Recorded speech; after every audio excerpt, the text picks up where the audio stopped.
What are the best and worst parts of being a pastor's kid? I'm sort of a bad news first kind of person, so I'll go with the worst parts of being a pastor's kid first. Get those out of the way.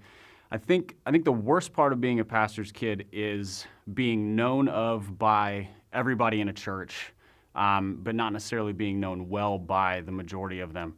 And that creates a whole set of expectations that come with it, because people recognize you, they know who your parents are, they expect you to behave a certain way, believe certain things, act a certain way, and that sort of creates a context where you feel like you have to live up to these expectations, but you might not know exactly who you are as a pastor's kid, in terms of your own identity, especially during those adolescent years where identity and faith are all just sort of a big mish-mash. And so you're trying to live up to people's expectations while struggling to know who you are in Christ, what your own theology is versus what your parents' theology is, all of that.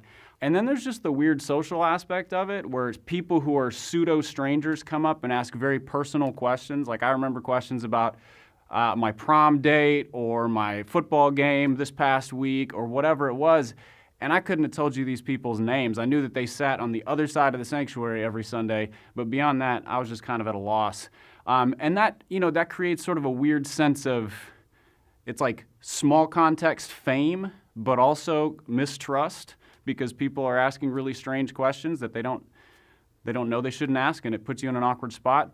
But all of that is in the context of pressure and expectations because you're so recognized in this context. And I think that's true in a church of, like 100 people or a church of, 11,000 people. It's just sort of a sliding scale of pressure and expectation. So I think that's probably the worst part about being a pastor's kid.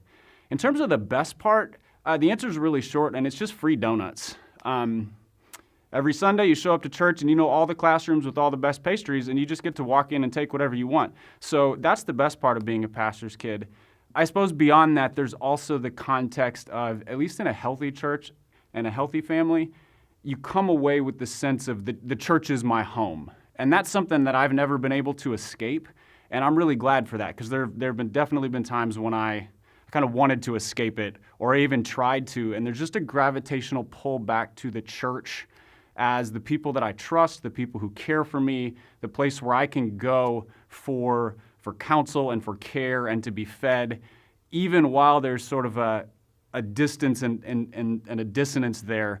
But that has been something that has carried with me all the way through life, and I think that's probably the best part about being a pastor's kid for me.